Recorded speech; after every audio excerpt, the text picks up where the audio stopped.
भाई देखिए, विस्तार जो हुए हैं वो आगामी चुनाव को देख के ही हुए हैं, लेकिन अब इस तरह के विस्तार करने से सरकार को, जो मौजूदा सरकार है, इसको फ़ायदा कम होगा, नुकसान ज़्यादा होगा।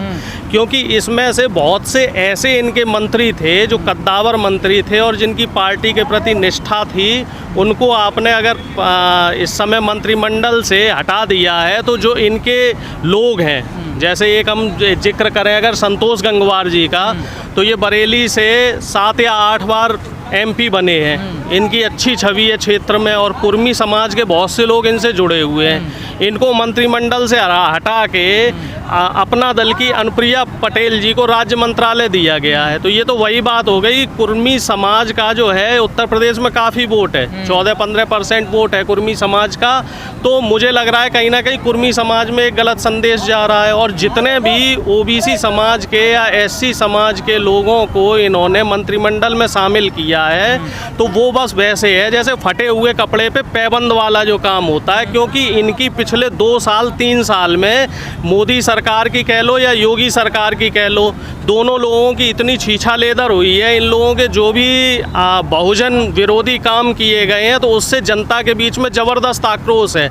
अगर हम उत्तर प्रदेश की बात करें तो उत्तर प्रदेश में OBC समाज और दलित समाज के साथ सरकार ने और शासन प्रशासन ने खुले तौर पे बहुत ही ज़्यादा शोषण किया है। और शोषण करने वाले जो लोग हैं वो भी इन्हीं की पार्टी के सवर्ण समाज के लोग रहे हैं। तो इससे जो जनता में संदेश गया है, वो संदेश आपने जिला पंचायत सदस्य और BDC मेंबर के जो चुनाव हुए उसमें आपने देखा होगा कि जनता ने इनको 20% से कम सीटें दी हैं। टोटल जो सीट मिलनी चाहिए थी इनको 3055 सीटें अगर हम बात करें जिला पंचायत सदस्य की, तो उसमें सिर्फ BJP को 581 सीटें मिली। तो आपको नहीं लगता BJP अब OBC और दलित की राजनीति कर रहे हैं जिस प्रकार का मंत्रिमंडल? नहीं, कोशिश कर रहे हैं, कोशिश कर रहे हैं, ये वही है ना, सफल भी हो रहे हैं। सफल नहीं होंगे साहब। अगर सफल हो रहे होते तो आप देख लेते ना साहब, यहाँ पे जो इस समय इनको जैसे जिला पंचायत सदस्य में हाईजैक किया था इन्होंने, जिला पंचायत सदस्य प्रत्याशियों को, जो प्रत्याशी नहीं माने उनके घर तोड़वाए थे। तो ये तानाशाही है ना।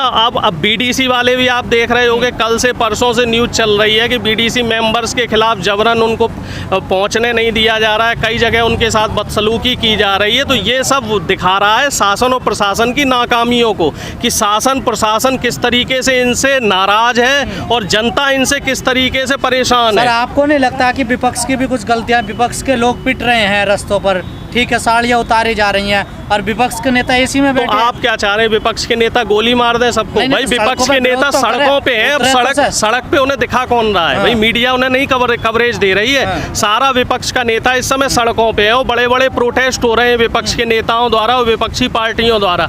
लेकिन बात वहीं आ जाती है ना घूम फिर के, जो लोकतंत्र का चौथा स्तंभ है जिसे हम मीडिया कहते हैं, मीडिया इस समय भारतीय जनता पार्टी के हाथों की गुलाम बनी हुई है।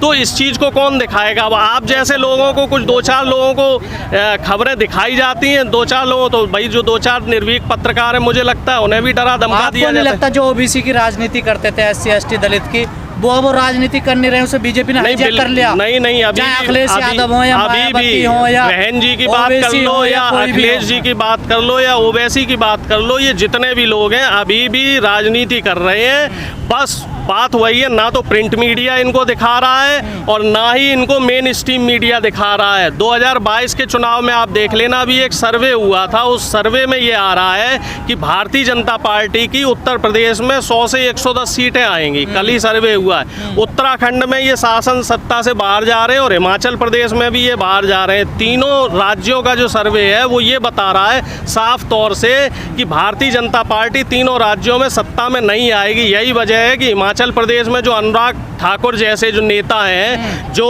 अभद्र टिप्पणियां करते हुए अभी दिल्ली में पाए गए थे ना, कि अशोभनीय टिप्पणियां की थी उन्होंने, उनको प्रमोट करके मंत्रिमंडल में शामिल किया गया है। तो BJP में ऐसा है, जितने आप बदतमीज रहोगे, आप जितनी बदतमीजी से बात करोगे, लोकतंत्र विरोधी बात करोगे, संविधान विरोधी बात करोगे, आप BJP में उतनी जल्दी प्रमोशन पाओगे। आप इतिहास उठा के देख लो। रविशंकर, प्रकाश जावड़ेकर ये बदतमीज नहीं थे, ये लोग पढ़े लिखे लोग थे, थोड़े समझदार लोग थे, इनकी जनता के प्रति थोड़ी निष्ठा थी, जनता से जुड़े हुए लोग थे, चुने हुए लोग थे, पुराने लोग थे। ये मोदी सरकार के हिसाब से काम नहीं कर पाए होंगे, तो तो हो सकता है मोदी सरकार 12 इनसे मंत्रियों का इस्तीफा हुआ। बिल्कुल बिल्कुल, ये सब वही लोग हैं जो मोदी जी, अमित शाह जी और जो आरएसएस ने जिस तरीके से चाबी भरी है, तो जब तक ये चाबी के हिसाब से चलते रहे तब तक ये चलते रहे।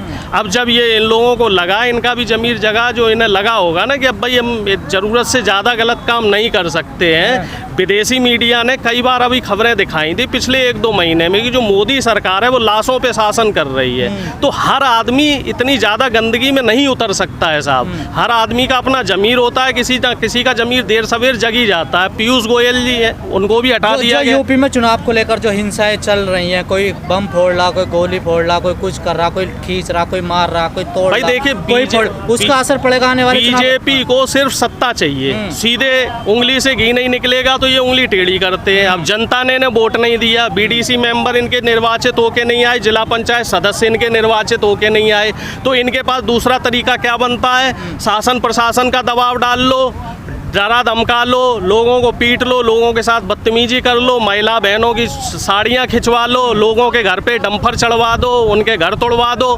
तो इस चीज़ का इनको ये नहीं समझ में आ रहा है कि देश में लोकतंत्र है अभी, और इस लोकतंत्र का जो है ना ये जवाब ये वोट से जनता देगी। बंगाल में इन्होंने रिजल्ट देख लिया है, बंगाल में इनकी हालत क्या हुई है। और जो प्रशासन तो कह रहा है चुनाव ठीक हो रहे हैं। चुनाव कैसे ठीक हो रहे हैं? जो बीजेपी जीत रही है तो चुनाव ठीक हो रहे हैं। बंगाल में बीजेपी हारी थी तो चुनाव ठीक नहीं हो रहे थे। उसके बाद में फिर बीजेपी के लोगों ने ही हिंसा करवाई। जो बंगाल में हिंसा हुई, राष्ट्रपति शासन वहाँ लगा हुआ था और बीजेपी के लोग ही हिंसा करवा रहे थे। बीजेपी के नेता ही उसमें अनशन पे बैठ रहे थे।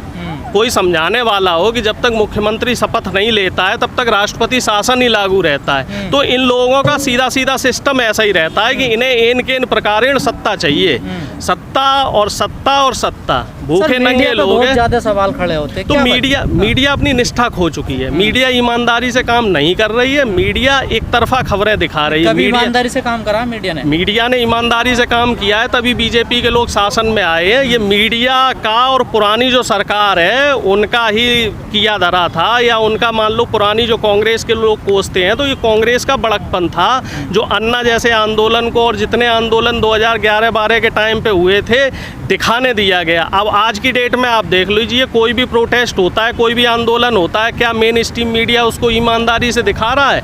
8वां महीना चल रहा है किसान आंदोलन का, क्या किसान आंदोलन को मेन स्ट्रीम मीडिया दिखा रहा है? और इस तरीके से कितनी जातीय और सांप्रदायिक रूप से दंगे और ये सब चीज़ें जो चल रही हैं उत्तर प्रदेश में, क्या मेन स्ट्रीम मीडिया इनको दिखा रहा है? नहीं दिखा रहा है। मेन स्ट्रीम मीडिया सिर्फ एक तरफा खबरें दिखाता है। मेन स्ट्रीम मीडिया क्या दिखाएगा जी? हिंदू मुस्लिम करवा लो, मुस्लिम फरसा लिए खड़ा हुआ है ना, अखिलेश यादव ने ये कर दिया, बहन जी ने वो कर दिया, कांग्रेस ने वो कर दिया।